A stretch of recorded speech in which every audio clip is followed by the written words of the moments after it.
ধরনের মানুষকে কখনোই বিশ্বাস করবেন না। নাম্বার 1, যে আপনার বিশ্বাস একবার ভঙ্গ করেছে, তার মানে তার বিশ্বাস ভঙ্গের একটা ট্রেট আছে, অভ্যাস আছে। তাকে আবারও যদি আপনি বিশ্বাস করেন, সে আবারও সেই বিশ্বাস ভঙ্গ করতে পারে। হ্যাঁ, সুযোগ দেওয়ার অপশন যদি থাকে অবশ্যই দিতে পারেন, কিন্তু সাবধানে দিবেন। Once a liar always a liar. Number 2, যে মানুষ সবসময় আপনার সামনে অন্যের বদনাম করবে, তিনি স্বভাবতই একজন জাজমেন্টাল পারসন।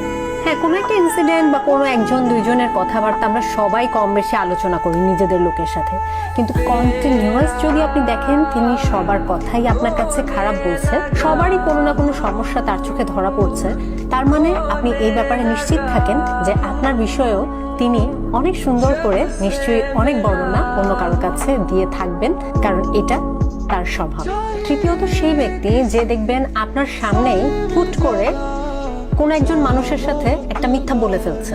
এরকম অনেক সময় হয় যে আমাদের কোনো একটা সিচুয়েশনে পড়লাম, আমরা অনেকে মিথ্যা বলতে যেয়ে বা একটা কাহিনী বলতে যেয়ে বা একটা গল্প বানায় বলতে যেয়ে থতমত খাই।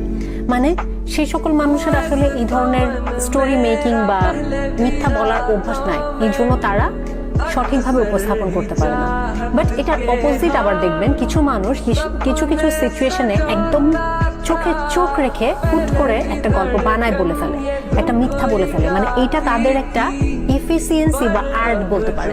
তো এই সকল মানুষ কিন্তু বেশ ডেঞ্জারাস, কারণ তিনি এই ধরনের সিচুয়েশন ট্যাকেল দিয়ে অভ্যস্ত, এই ধরনের মিথ্যা বলে, এই ধরনের স্টোরি মেক করে এবং কনফিডেন্সের সাথে মিথ্যা বলে তারা অভ্যস্ত। তো এই ধরনের মানুষ কিন্তু যেহেতু অন্যের সাথে স্টোরি মেক করতে পারছে আপনার সামনে ইনস্ট্যান্টলি, সেম কাজটা হয়তো আপনার সাথেও সে বা তারা করতে পারে। এই ধরনের মানুষকে ট্রাস্ট করার আগে 10 বার চিন্তা করবেন। আসলে মানুষকে বিশ্বাস না করে তো আসলে বাঁচা সম্ভব না।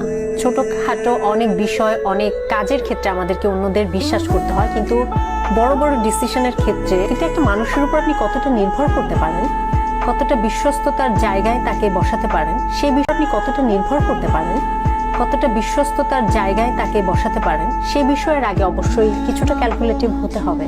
বিশ্বাস ভঙ্গের যন্ত্রণা নিয়ে বাঁচার থেকে বিশ্বাস করার আগে বুঝে শুনে বিশ্বাস করাটা গুরুত্বপূর্ণ। এতে জীবনে অনেক আনওয়ান্টেড আননেসেসারি ঝামেলা থেকে বেঁচে থাকা সম্ভব। তাকে বসাতে পারেন, সেই বিষয়ের আগে অবশ্যই কিছুটা ক্যালকুলেটিভ হতে হবে। বিশ্বাস ভঙ্গের যন্ত্রণা নিয়ে বাঁচার থেকে বিশ্বাস করার আগে বুঝে শুনে বিশ্বাস করাটা গুরুত্বপূর্ণ।